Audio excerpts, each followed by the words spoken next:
going on, guys? It's another edition of Timeout here on 24 Flix. I'm your host, Peter Blake, along with my co-host, Mr. Chris Cuff. How you doing, my friend?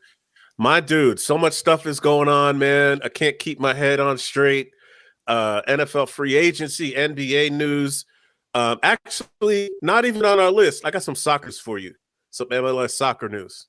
Nice. But yeah, it's going to be a great show, man.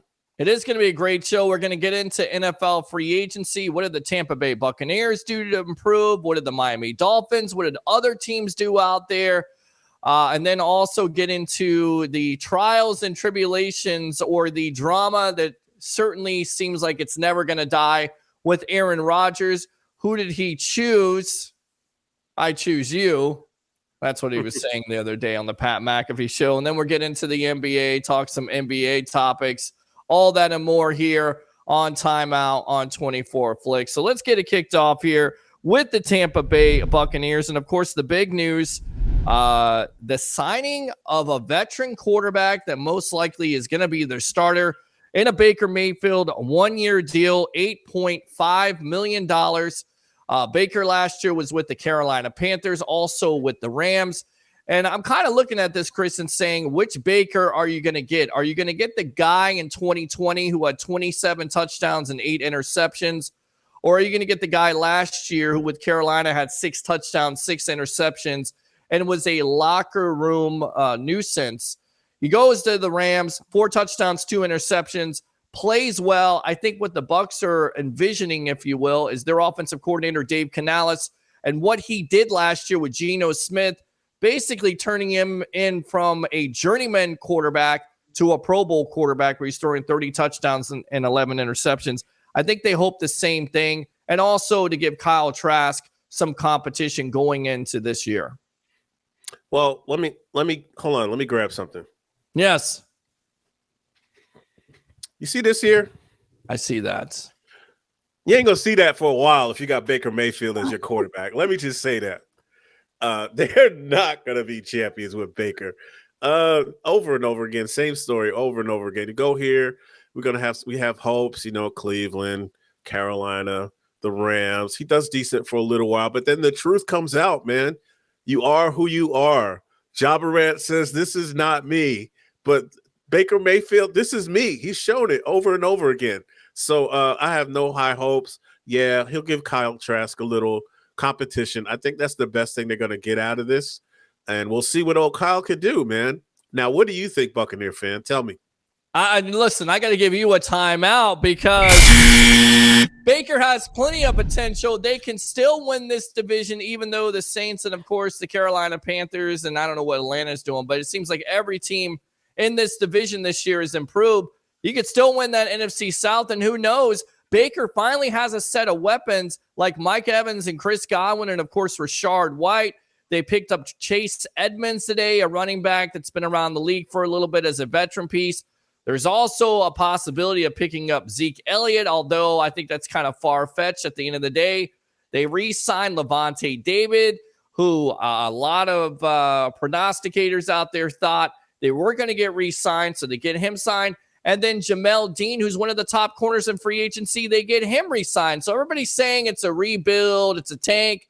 To me, I think they're retooling at the end of the day. I'm going to give this a chance. I'm giving you a timeout because I'm going to give Baker a chance more than anything else in Kyle Trask. Nothing against the young man, but he's only thrown 9 passes in the league. I got to see a little bit more than that. They're going to have a healthy competition, but I feel like this is the organization's way of telling you we feel more comfortable and more confident that Baker Mayfield could be a starting quarterback in this league and lead us to a lot more wins than Kyle Trask. Pete, keep hope alive, Pete. Keep hope alive. That's all I got to say. Dream it. All right, my friend. All right there, Mr. Cowboy fan. Let's go to the soap opera, man. Let's go to the walking, living soap opera.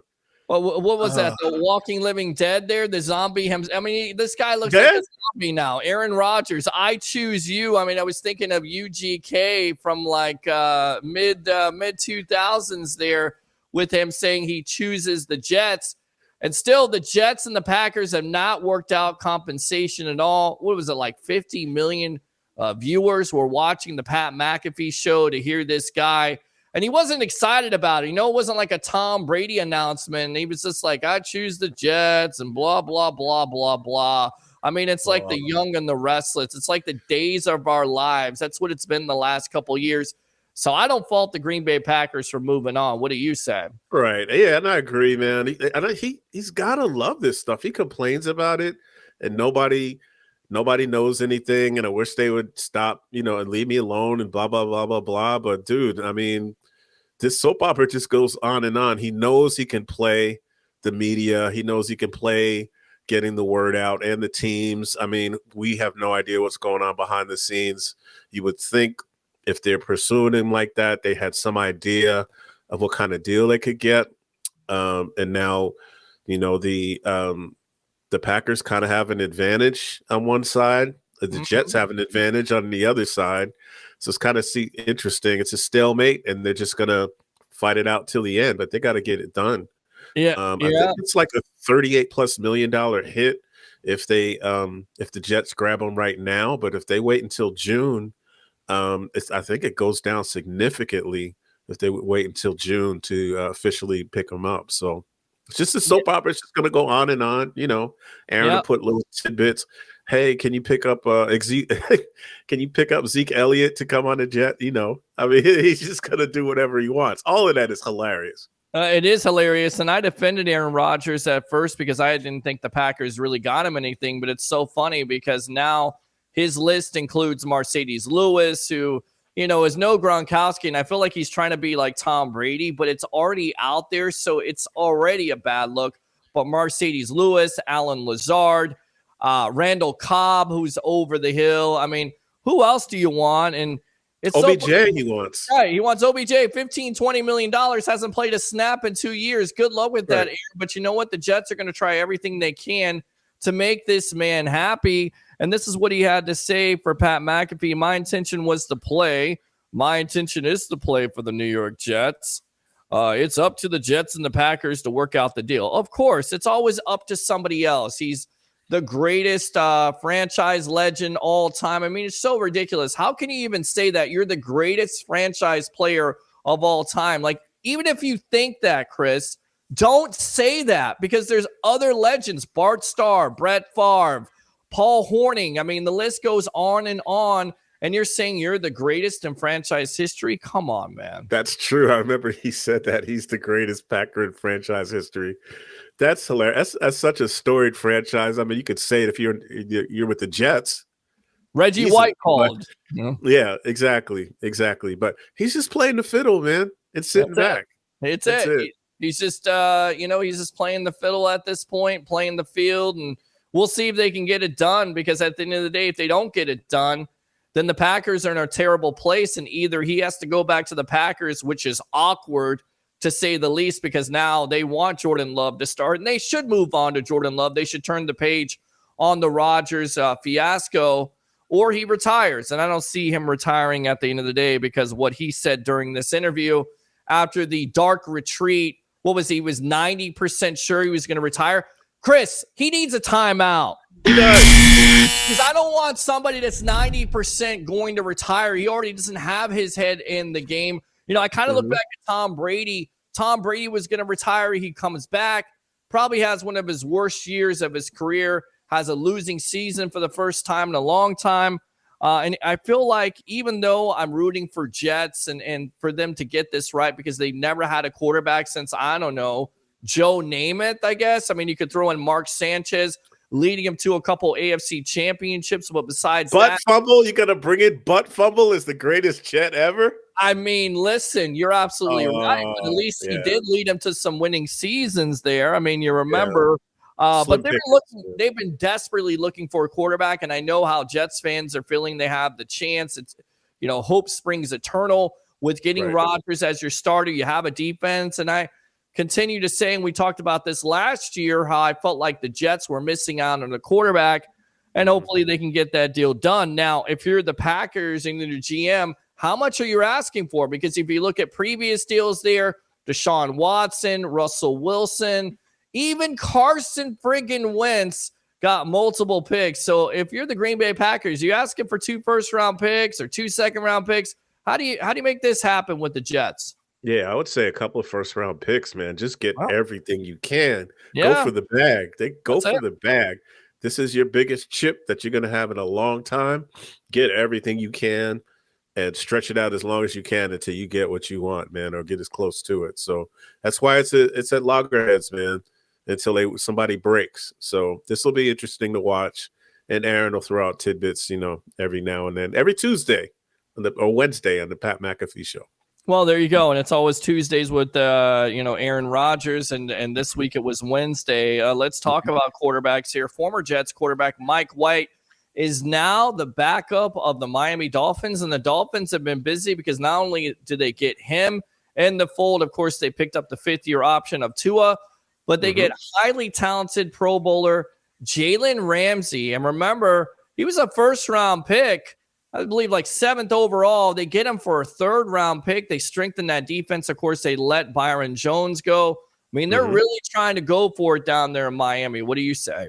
They have to. Byron Jones came out weeks ago talking about he couldn't jump. He had pain when he was running and advising no one to take the shots that they give you during the games, saying he couldn't do those things anymore. So they went and got the best they could get their hands on, Jalen Ramsey, and that strengthens that Dolphins defense in the back. So good move for them. They're trying to make things happen. Mike White, he showed both sides of things. He showed that he had some poise and could get some stuff done, but he also showed he was a rookie, and then he got hurt. So that was the end of his tale for last year. So this will be interesting. I mean, it's a decent backup, I guess, but he's still a question mark. So we'll see. Like I said, they signed that 5th year on Tua. You better have a hell of a backup on your squad, because one hit and he's gone. And as crazy as it sounds, I still think that Brady rumor is going to be out there, because if Tua takes one hit during the season, everybody's going to say, what about Tom Brady? What about Tom Brady? Again, I think he's officially retired, but I think there's always going to be that rumor out there. With that being said, speaking of quarterbacks, Jimmy Garoppolo heads to the Raiders. What did you think of this move? Is this an upgrade over Derek Carr? Because I feel like Carr's a better quarterback. Garoppolo, yes, his record is better, but he can't stay healthy. So is this really a good move by Josh McDaniels and staff over there? I honestly think they are lost in the sauce. They don't know what they're doing when it comes to free agents. It sounds like the Raiders, big name acquisition. But again, I mean, he's been hurt every year. Garoppolo's been hurt. So, I mean, it's a risk. He looks great when he's out there, but the best ability is availability. We keep saying that, man, and it's a risk to it. So we'll see. But yeah, big risk with the Raiders. And you're thinking you got Devontae Adams and Darren Waller, and then, oh, by the way, they decide to trade Darren Waller for like a 3rd-round pick. I mean, just basically nothing, and he's been off injured the last couple of years, especially last year. But Chris, when he's healthy, he's one of the top tight ends in the league. You couldn't at least get a 1st round. I mean, what are the Raiders doing? And just 2 weeks removed from marrying his sweetheart there, who is, I believe, Las Vegas basketball player in the WNBA. Oh, man. And then, yep, I'll see you later. Good luck on the honeymoon. Oh, man. Traded to the New York Giants. To the Giants. Oh, yes, man. That sucks. Yeah. That sucks. Maybe she can catch on with the Liberty. Who knows? Who knows? Who knows at the end of the day? I don't know what they're doing. All right. Tell me about not only the quarterbacks here, but Sam Darnold ends up with the San Francisco 49ers. Were you surprised by that one? Yeah. Once again, his 3rd stop reminds me of Baker, except Darnold was a disaster everywhere he went. He had the whole toy chest to him. Panthers said, here you go. Here's a fresh start. Let's see what you could do. He could do nothing, absolutely nothing, and wound up on the bench again, just like in New York. So here he goes out to San Francisco. He'll be a backup. We'll see how that works. But, Sam is another one. He showed you what he is. He is what he is. He's a bust right now, and Yes, you're exactly right. He did have some difficulties with Carolina, although at some point he was 4-2 nearly winning the division, that god-awful division from the Tampa Bay Buccaneers. But, of course, the Buccaneers closed it out by beating him and the Panthers in the game at Raymond James Stadium late in the season. So now, he's a quality backup. You're hoping that he's not the starter because you gave up 3 first-round picks for Trey Lance. It looks like Brock Purdy is not going to be ready until, sometime next year. Who knows if he's going to play this year or not with that arm injury. Right. So it's all about Trey Lance. And if Trey Lance gets injured or is ineffective, basically you wasted 3 first-round picks on a guy who's, basically been not able to live up to all that potential that you bestowed upon him by giving up all that draft capital. Sounds like a bust to me. Sounds like a bench quarterback to me as well. Yep. Well, quarterbacks are getting money around the league, not only Jimmy Garoppolo and, of course, Sam Darnold. We talked about Baker Mayfield, Jacoby Brissett with the Washington Commanders. You got Taylor Heineke with the Atlanta Falcons. Today, you had Gardner Minshew ending up with the Indianapolis Colts. What do you think about that move, my friend? That was my question. Who are the Colts going to grab? Because they've certainly had a disaster at quarterback. No. Gardner Minshew, serviceable. He's not great, but he did do his thing at Jacksonville for a little while. But he's not the greatest quarterback. And then I heard Rivers is poking around for a job. Right. Stay retired. Go teach or coach or whatever you're doing. Of course, he has 50,000 kids, so that's the reason why he's looking for an extra contract. But going back to the Colts, they just hired the offensive coordinator of the Philadelphia Eagles and Shane Steichen. Say that 3 times. So, of course, Minshew would know it. His statistics are pretty good. His record, not so much, 8-16. I just think he needs a chance. I still don't think that stops the Colts from drafting a quarterback, although who knows? Maybe they don't draft a quarterback this year. I don't know if we talked about this, but Carolina traded all the way up to number 1. Now, Chris, they're talking about trading back down again. So let me get this straight. You trade all the way up to number 1. You don't know who to take, and now you're looking to trade down again. Now, there seems like there's some confusion with the Panthers, or they're trying to get somebody to come up there and give them more draft capital, the capital they gave up to the Chicago Bears. So what do you make of that situation? It sounds like they're getting some offers that they kind of like and what they're seeing. Yeah. So that's the only reason I do it. I mean, they definitely desperately need a quarterback. I'm sure Minshew is not the answer that they were looking for, but I don't know. They might be able to go back a couple of slots. There's quite a few QBs in this draft that are pretty good. So we'll see. You think they're going after Richardson? I think they are. I mean, I think that's the reason why you trade up in the first place. A lot of people assume it's going to be CJ Stroud, but I kind of feel like with this report coming out, they traded all the way up to number 1. They're trying to trade down. Maybe they feel like they can still get Richardson because he has so much potential and so many tools there. At a 3 or 4, you trade with the Indianapolis Colts at 4. The Colts trade up. Maybe they take somebody like a Bryce Young, or you take a CJ Stroud or Will Levis, something like that, and they're left with Richardson. But there's going to be quarterbacks on the board, and maybe this is the guy they traded up for. It just seems very odd. They gave up a lot, DJ Moore, and a couple first-round picks and a second-round pick. So they gave up a lot. Now they're looking to trade out of that spot. So it seems they got a lot of holes, man. They got a lot of holes in Carolina. So they got nobody to throw to. You have a quarterback. That's right. Name of Andy Dalton, who they signed to a 2-year, $10 million contract. I can't believe he's still getting paid around the league, but he's a veteran quarterback. And you have Jarrett Stidham, who's never had a chance. He got $5 million from the Broncos. So he's Russell Wilson's backup and will work with Sean Payton. And you look at Sean Payton's record working with quarterbacks. I think there's a lot of Bronco fans out there that have to be excited with him, not only working with a Russell Wilson, but also with a Jarrett Stidham, who's basically shown nothing. But once again, Payton has that magic touch. With that being said, talking about Saints quarterbacks, Jameis Winston returns to the Saints on an $8 million deal. Now, to me, I love Jameis Winston. I understand he has the 30 for 30, but he deserves a timeout. For me, you should have went out and pursued a starting role, not taking a backup. You're going to get $8 million to be somebody's backup, but basically the Saints told you in so many words, you're not good enough. take it or leave it. He took it instead of pursuing a job and believing in himself. I mean, what do you think of this whole situation with Jameis Winston being a starting quarterback in the National Football League? Was this the right move on his part? We don't know what happened behind the scenes, so you don't know what he was offered. He might have been offered less than what the Saints are giving him. So, and it was probably another backup job somewhere else. They don't trust him, man. They do not trust Jameis, crab legs. So, what are we gonna do? What are we gonna do, man? So he just went. He got his spot. He's secure. He's already got his place down there. Been in New Orleans for years.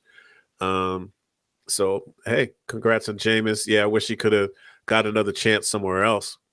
Right. I mean, I would have chose the Washington Commanders with Eric Bieniemy, but again, we talked about it. Jacoby Brissett ended up there, so he's going to be a backup. Derek Carr's the guy. Unless Carr gets injured, then he gets the opportunity. What's going on with your Dallas Cowboys? Talk about them in free agency. Pretty exciting stuff here, right? Absolutely, man. The biggest thing, they managed to grab cornerback Stephon Gilmore from the Colts. They signed him to a multi-year deal. Very strong for that Dallas defense, that secondary that needed help for sure. The biggest news, it was a question on Monday when I wrote this note down, but now it's true. Ezekiel Elliot is gone. He is being cut. I know that if they cut him immediately, it would have been like a $3 million cap relief, but they dated it back to June 1st, which is a $10 million savings. I'm sorry, Tony Pollard rocked the house last year. There was no comparison. Zeke was not as effective as he'd been in the past. So it was obvious, man, the writing was on the wall. It'll be interesting to see where Zeke winds up. I hope he winds up with the commies and it's ineffective for them. Well, and there's talk he could end up with the Tampa Bay Buccaneers because, of course, his former running back coach, Skip Peete, is now employed with this team. So we'll see how that works out. But if he wants to be a starter, I don't think he's a starter. I think he is a change of pace back. He's a short yardage guy. His yards per carry have gone down every year. And if he's looking for a big payday, this is not the market for it, even though Miles Sanders got it from Carolina, even though Jamal Williams from the Saints, he got paid. And, of course, David Montgomery from the Detroit Lions. And, of course, Leonard Fournette is no longer with the Tampa Bay Buccaneers. He's seeking work. And, again, it's Zeke tough got his for running backs. Yeah, Zeke got his payday years ago from Dallas, so he's good, man. I think he's beyond that point. He's going to try and get what he can get, but, time marches on. Well, I'll tell you right now, Stephon Gilmore is a big move because you have Diggs and now Gilmore. Yes. Gilmore seemed like he was uninterested in playing for the Colts. I think the whole team was uninterested in playing for Jeff Saturday last year, so I don't hold that against him, but he has been a Pro Bowl player before. It could definitely be an upgrade. You're going to have that upgrade with what the Giants are doing. They're improving, of course, the Eagles with both of their wide receivers. And, of course, the Commanders, say whatever you want to, but they definitely have some weapons. So defensively is the way to go for the Dallas Cowboys. Anything else that caught your eye, Chris, and free agency at the beginning of it's kind of a wait and see. Of course, the thing that we argued about last week, Lamar. What's going to happen with Lamar? That's the other quarterback drama that's going on, is trying to figure out what's going to happen with Lamar. He's still out there. And they already pretty much blacklisted him after he got put on the reserve list. So they franchise tagged him. So that's a wait and see also, just like with the Packers and the Jets. Who's going to blink first? Where's Lamar going to wind up? And he's quality back, had injury prone, but still, man, the skills. And I was listening back to last week's episode about what you were saying about Lamar. I mean, those skills are tremendous. That's true. You can't assume he's going to be injured, even though he's oft injured. You got to go by what's on the field and what you have. But I still think they're scared of him getting hurt, and they're just going to wait it out. So he wants that big demand, just like Watson. But the owners are trying not to make that mistake in overpaying like they did for Watson. So it's just a big waiting game to see where Lamar lands. You think he's going to go back to the Ravens? What do you think? No, I think that relationship is done. I think he should stick to his guns, hold out, not sign the tag, go where he wants to, because eventually the Ravens are going to have to trade him. The Ravens are going to have to get rid of him. He's got enough money, and this is about principle. For me, I'm looking back at it. Not only is he dynamic, he's 26 years old. I feel like he would be perfect for the Tampa Bay Buccaneers because they've never had a young franchise quarterback, and that's what you have. But you look at the other teams around the league, like the Washington Commanders, no interest. The Atlanta Falcons, no interest at this point. I think he could be a fallback option for the Jets. And I would be willing to trade 2 first-round picks for a guy like that. The problem is that the Ravens could match it, and that's what a lot of owners are scared of. And for me, I think the Ravens really slapped him in the face when they decided to pay a guy like Roquan Smith $100 million, and he's been there for 2 seconds. You have a franchise quarterback that has done everything for his franchise, and he's not getting respected. He turned down a 3-year, $133 million contract. I get it. Owners don't want to pay guaranteed money. But, Chris, it's the market out there. When there's a Daniel Jones that's getting paid big-time bucks, when there's a Geno Smith getting paid big-time bucks off of 1 year, how does Lamar Jackson fit in that equation? He should be getting paid more money than all those quarterbacks combined, including Deshaun Watson. That's true. That's true. Gosh, I wish it's the big price tag that's the problem, really. Because, man, imagine the fragile Tua Tagovailoa and also LaShawn Jackson, Lamar Jackson on the same squad. Sure. I mean, they're not interested either. I mean, and Jalen Hurts is going to get paid big-time money, Joe Burrow, Justin Herbert, and then eventually Pat Mahomes is going to ask for an extension. And if they ask for guaranteed money, you're not going to hear this outcry from owners. They're just going to pay it. It is the market. The genie is already out of the bottle at the end of the day. They've got to deal with it. And for me, I think it's really unfair the way they're treating Lamar Jackson. A lot of people say if he had an agent, it would be better off. I don't know. I just don't think he trusts anybody right now. And why would you? The Ravens don't know his value. And, of course, other teams around the league don't know his value. So we'll see how that all works out. What's going on in the NBA right now? Man, what isn't going on in the NBA? The biggest story is, of course, Ja Morant. Ja got in trouble of multiple instances that have been going on. The most famous, he was on Instagram at a strip club and was waving around a pistol, waving around a gun. And it's Instagram Live. Why would you do that?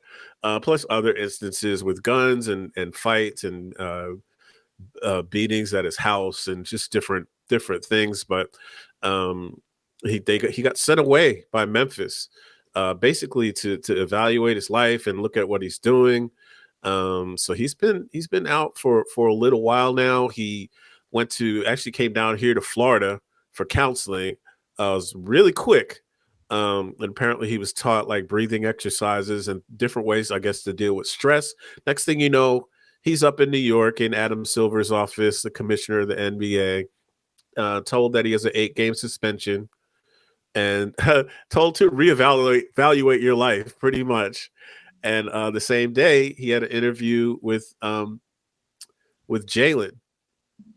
from NBA Today. Yeah. So, Jalen Rose. Yeah. Jalen Rose. Yes.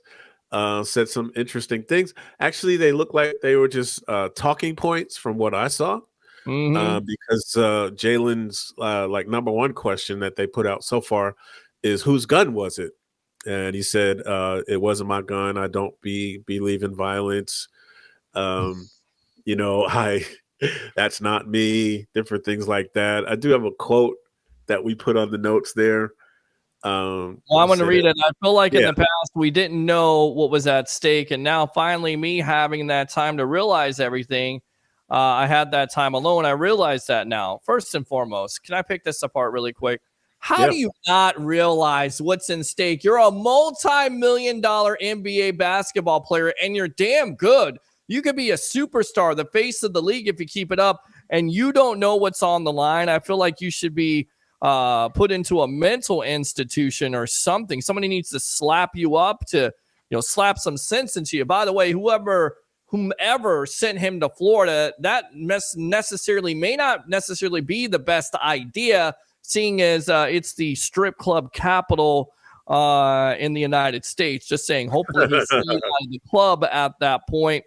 He says, I realize that now. I realize what I have to lose. And for us as a group, what we have to lose, it's pretty much just that being more responsible, more smarter, and staying away from all the bad decisions. Yes, the worst decision you ever made, and you deserve a timeout, is to go into a club, be out at 2 o'clock in the morning, past 2 o'clock in the morning, nothing happens good.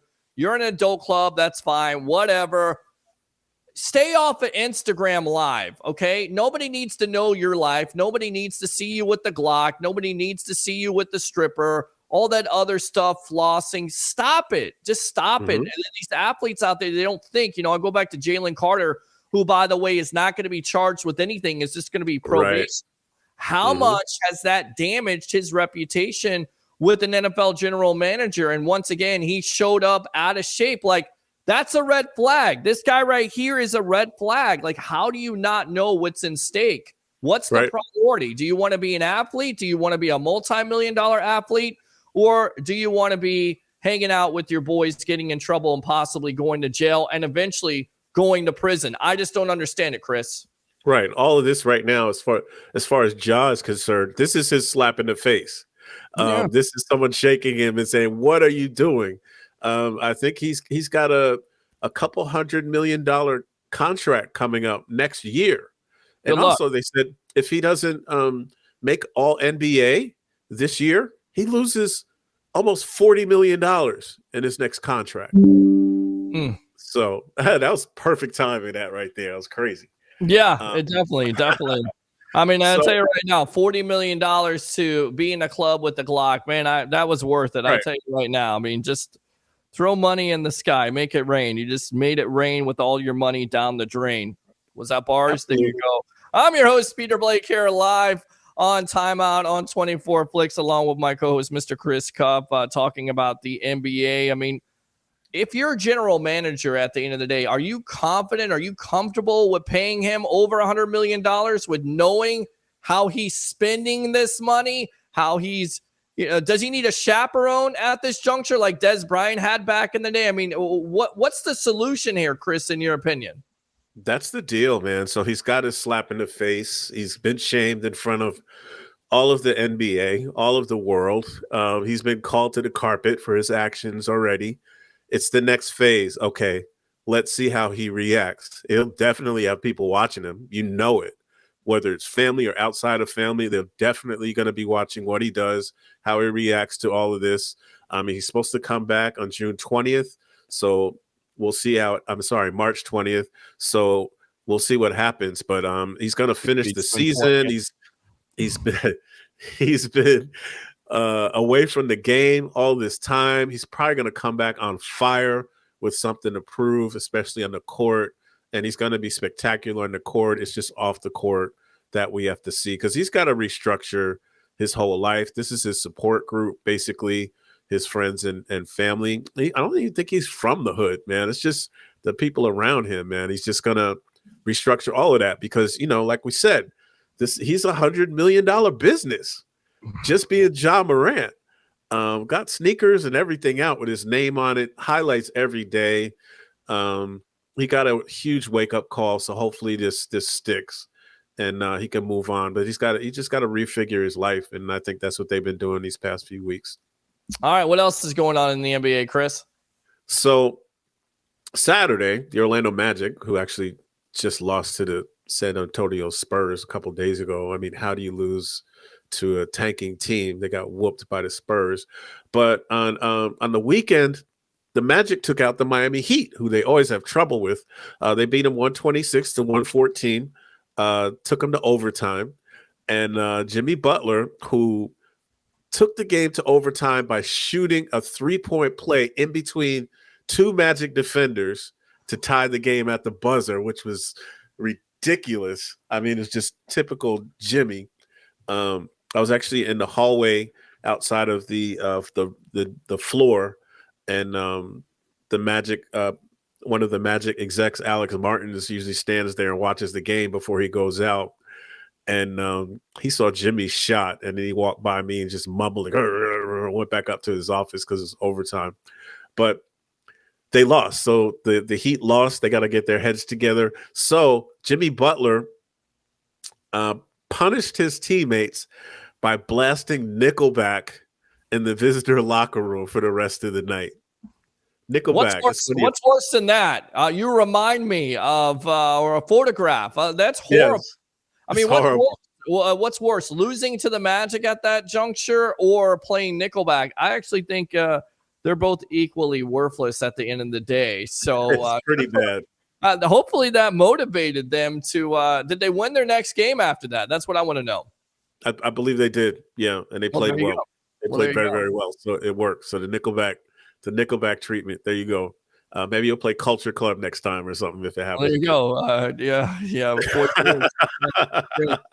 There you go. That'll definitely get them motivated. And then Damian Lillard had some interesting comments. And what were those, yes. Chris? So Dame was talking with JJ Redick on his Old Man in the Three podcast, and he talked about how the culture in NBA has changed so much, and he called it rings culture with a Z, RANGZ. The number of rings you have is how many Z's, how you have at the end of it, and talking about the culture in the NBA right now is nothing matters except how many rings you have.